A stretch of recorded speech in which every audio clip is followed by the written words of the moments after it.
तो ध्यान से सुनो, भगवान श्री कृष्ण ने अर्जुन ने इस एकादशी के विषय में बताया था। पूर्व काल में त्रेता युग में एक है नाम के राजा हुए थे।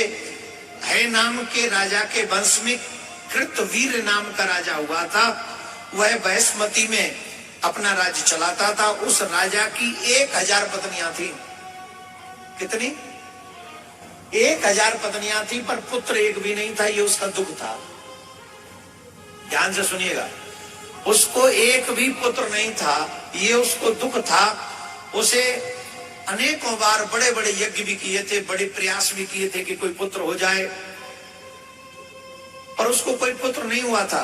काफी प्रयत्न करने के बाद उसके सारे वैद्यों को भी बुला रखा, चिकित्सकों को, सब क्रियाएं उसकी निष्फल जा रही थी। तब राजा ने सोचा कि तपस्या के बल से सब कुछ प्राप्त हो जाता है, तो मुझे तपस्या करनी चाहिए। तो अपने मंत्रियों को अपना राज्य इत्यादि सौंप कर वह राजा वन में तपस्या करने के लिए जा रहा था। तब उसकी प्रिय रानी, जो इक्ष्वाकु वंश में उत्पन्न हुए राजा हरिश्चंद्र की पद्मिनी नाम वाली कन्या थी। क्या नाम था? पद्मिनी। पद्मिनी नाम वाली कन्या थी। उस राजा के साथ वन में जाने को तैयार हुई कि मैं भी आपके साथ चलूंगी, आप अकेले मत जाइए, मैं भी आपके साथ तपस्या करने के लिए चलूंगी। दोनों अपने मंत्री को राजभार सौंप कर चले गए। राजा ने उस पर्वत पर, गंधमादन पर्वत पर वो पहुंचे अपनी रानी को लेकर, और वहां पहुंचकर उसने 10,000 वर्ष तक तप किया। कितने? पहले आयु अच्छी होती थी, आपकी तरह हमारी तरह नहीं होती थी कि 70 में खिसक गए। पहले आयु अच्छी होती थी, बहुत साल, 60-60 हजार वर्ष, 1-1 लाख वर्ष लोग जीते थे। तो 10,000 वर्ष तक उसने तप किया, फिर भी पुत्र प्राप्त नहीं हुआ। तब पतिव्रता रानी कमल नयनी पद्मिनी ने अनुसुईया जी के चरण शरण ग्रहण की, उनसे चरण छुए, उनको प्रणाम किया, उनका आदर किया। कहा 12, उन अनुसुईया जी ने कहा कि 12 मास से अधिक महत्वपूर्ण मल मास होता है। 12 महीनों से अधिक महत्वपूर्ण मल मास होता है, और जो 32 महीने के बाद में आता है, 3 साल के बाद आता है, 32 महीने के बाद में आता है, तो मैं पुत्र की प्राप्ति करा देंगे। रानी पद्मिनी ने पुत्र प्राप्ति की इच्छा से एकादशी का व्रत किया। वह एकादशी को निराहार रहकर, ध्यान से सुने, एकादशी व्रत नंदू भैया ने पूछा है कि कैसे रखें, सुन लीजिए। सुबह चाय वाय बिना नहाए धोए नहीं, खाना पीना कुछ नहीं। सुबह ब्रह्म मुहूर्त में उठना और उठ के सबसे पहले स्नान करना है, और स्नान के बाद पहला संकल्प करना है कि हम अपना गोत्र, अपना नाम याद करते हैं, फिर हम अपना ये संकल्प एकादशी का, पद्मिनी एकादशी का हम व्रत करेंगे। और उत्तम व्रत यही है कि उस दिन कुछ भी न खाया जाए।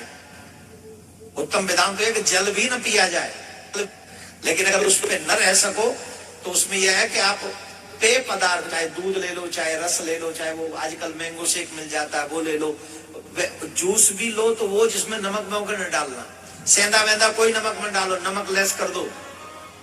सॉल्ट लेस डे होता है तो ज्यादा अच्छा होता है, उसमें शरीर भी ठीक रहता है। मैं आजकल कर रहा हूं, तुम भी कर लो,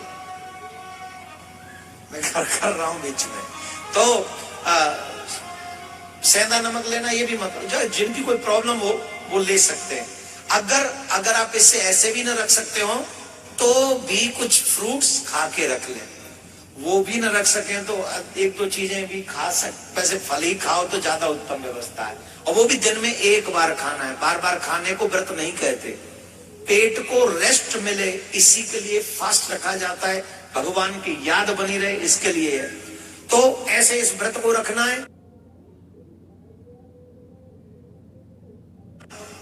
पूरे दिन मुश्किल पड़ेगा पर ट्राई करना।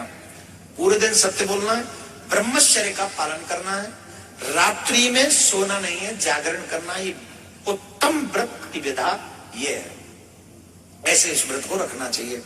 तो जब उस देवी ने ऐसे व्रत किया तो भगवान विष्णु उनसे प्रसन्न हुए और उन्हें पुत्र प्राप्ति का वरदान दिया।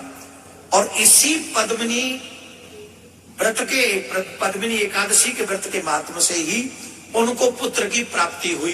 तो जो अधिक मास में आई हुई द्वादशी संयुक्त पद्मिनी एकादशी का व्रत करते हैं। जो मनुष्य जिस इच्छा के साथ व्रत करता है उस मनुष्य की वो इच्छा निश्चित ही पूर्ण होती है, इसमें